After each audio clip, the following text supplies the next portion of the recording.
اهلا بيكم احبائي في كل مكان في الدنيا. حاجه عايزه اشاركها معاكم، قصه حصلت مع ممثل مشهور جدا في مصر واتعرضت في التلفزيون المصري. قصه ابتدت في اسكندريه لما 2 طلبه جم في مصر بيدوروا على شقه عشان هيتعلموا، واحد في كليه الهندسه واحد ومعهد السينما. فالاتنين بلديات وعايزين يسكنوا مع بعض، فبيدوروا على شقه. فواحد فيهم لقى شقه جنب المعهد بتاع السينما، بعيده شويه عن كليه الهندسه بس مش قوي، لكن اقرب للمعهد بتاعه.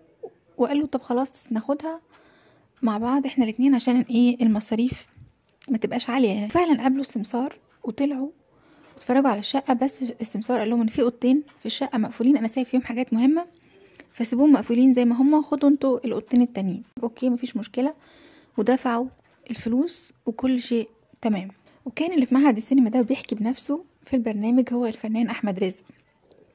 مر اسبوع 10 ايام والدراسة شغالة، كل شيء تمام وكل حاجة كويسة. وفي مرة دخل صاحبه خالد بواحد تاني زميله في الكلية بيقول له هيسكن معانا في الشقة. قال له يسكن معانا فين؟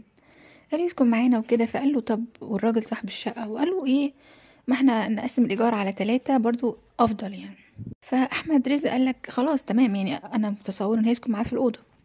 فاكتشف إن خالد عمل حاجة عجيبة جدا، إن هو فك الرزة بتاعة الباب، باب من بيبان الأوض، وفتح عليها أوضة عادية فاضية ما فيهاش غير سرير برضو ودولاب، بس أوضة عادية فاضية ما فيهاش حاجة يعني. فقال لك خلاص احنا نسكنه فيها وايه، ولما الراجل يجي كل شهر كده يبص على الشقة وياخد الإيجار نبقى نقفل نحط الرزة تاني كأنها مقفولة.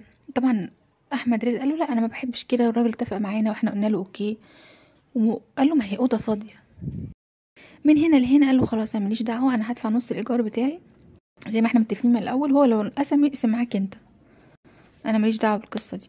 وفعلا فات ال10 أيام، لكن هما سابوا الشقة بعد 15 يوم. في يوم من الأيام حصلت خناقة كبيرة جدا من الولد الجديد مع الفنان أحمد رزق، وجاي يتخانق معاه ويقول له ازاي تعمل كده، انت لو مش عايزني اسكن معاك وكنت قلتلي من الاول، لكن مفيش داعي للحركات دي. وماسك معاه قميص من قمصانه مقصوص بالمقص بالطول كده، شرايط شرايط شرايط. فنان احمد رزق قال له لا انا ما عملتش كده، وانا مش ممكن اعمل حاجه زي كده، وانا ايه اللي يخليني ما انا وافقت في الاخر. ورد خالد زميله وقال انا عارفه كويس ده مش ممكن يعمل كده، ولو كان مش عايزك تسكن كان اصر. واقنعناه وهديناه، قالك طب ايه الحركات دي وبتاع، وقال له ماشي ماشي، واتصطلحوا مع بعض والموضوع عدى يعني. بعدها بكام يوم بقى كان في ثورة حقيقية ورعب بقى في المكان. يعني هما الأول قالوا مش عارفين ايه اللي حصل للقميص، وبعد كده لقى جاي ماسك حاجة سودة كده سايحة، فبيقول له ينفع كده؟ فأحمد رزق بصله فلقاه مش بيتهمه قوي، بس هو بيقول له ينفع كده يعني. فقال له أنا مش عارف ايه ده. قال له ده الوكمان بتاعي، كان زمان في حاجة اسمها وكمان كده صغير ناس بتحط فيه شرايط صغننة أو سيديهات وتمشي تسمع فيه ميوزك. فقالك من كتر ما هو سايح انا مش عارف ايه ده. قالوا لا مش انا. فبس هو ابتدى ايه يترعب، وهما الاتنين ابتدوا يحسوا ان في حاجه غريبه، والولد قرر انه خلاص ايه مش هيقعد معاهم وخلاص كده انا جاب اخره، راح واخد شنطته ومشي، سابهم هما الاتنين في الشقه. احمد رزق اصلا مرعوب يعني ومش عارف ايه اللي حصل ومين اللي بيعمل كده، فراح شغل نفسه جامد في الدراسه والتمثيل والبروفات والامتحانات وكده، وجاب صديقه الفنان محمود عبد المغني وقال له تعالوا نذاكر مع بعض. فضلوا يذاكروا مع بعض طول الليل لحد الساعه تقريبا الفجر، الساعه 3 4 الفجر. فقال له خلاص بات معايا. فقال لك انا برضو وانا بعزم عليه انه يبات معايا في اوضتي. فقال له ليه، هو مش معكوش مفتاح الاوضه دي؟ فخالد بص لهم كده قال له فيها ايه، ما نخليه يبات النهارده. ففتحوا الاوضه وخلوه يبات. قال لك احمد رزق دخل ينام وخالد دخل ينام، وفجاه صريخ صعب جدا ومحمود عبد المغني طالع يجري بيصرخ ومش قادر ياخد نفسه. قال لك انا قال له شفت ايه؟ قال له لا انا شفت واحده ست جايه من الطرقه عماله تخ تك تك تك تك، كأن القط يعني كأن الطرقه دي 7 متر وهي طرقه صغيره قطين. ومن كتر صوت الدبدبه بتاعتها انا صحيت من النوم. دخلت الست شعرها ابيض ولابسه فستان اسود وشكلها بسيط، كأن عندها يعني زي اللي هم بيبقوا سنهم كبير لكن مخهم العقلي صغير. طيبة قوي كده، عندهم زي تأخر عقلي، طيبة جدا.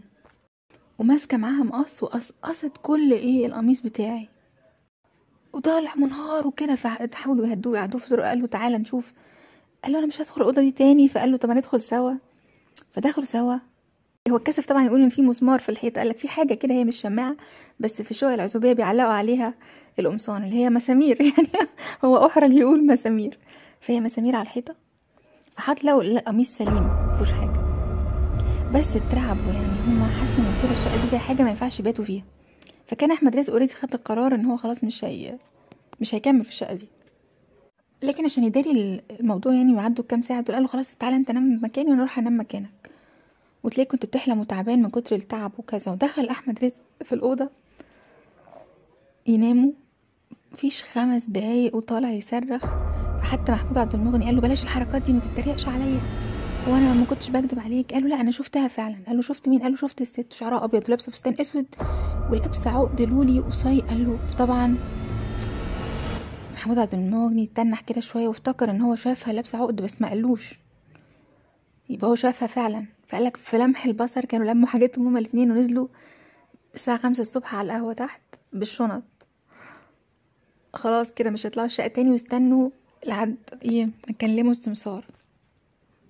الاعجب والاغرب من كده ان هما لما جم للسمسار قالوا له ايه اللي حصل كذا كذا كذا، فقال لهم قالوا له ايه، في معلومه هو ما كانش قايلها ان هي الست دي فعلا اخت صاحب البيت، وكان هي عندها تاخر عقلي، كانت بتعمل مشاكل كتير جدا جدا جدا، فكان حابسها في الاوضه دي وبيقفل عليها، ما كانتش بتقدر تطلع غير ان هي بس عشان تروح التويلت وتقعد تتحايل عليه كمان. فضل حابسها سنين طويله، وفي الاخر هي كانت بتقعد تقضي وقتها كله في الخياطه. وفي يوم من الايام زهقت ويأست من حياتها فولعت في نفسها في الاوضه دي. فتقلك القصه دي انا بشوف من ايام الكليه، بس انا مش قادره انساها من سنه اولى. حاجه ملهاش تفسير، حاجه مرعبه، قصه عجيبه، محتاجه فعلا تعليقاتكم على القصه دي. انا نفسي مصدقاها.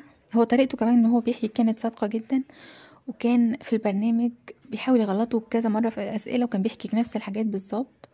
وفي شاهد تاني هو محمود عبد المغني ممثل، فالموضوع حصل يعني فعلا، فحاجه ما وراء الطبيعه جدا. فحبيت ان انا اشاركها معاكم، واتمنى تكون عجبتكم، واتمنى تعملوا لايك وسبسكرايب وشير للقصه، واهم حاجه الكومنت الجميل بتاعكم. انتوا فعلا بتصدقوا الحاجات دي ولا عمركم ما حصلت معاكم مواقف زي كده؟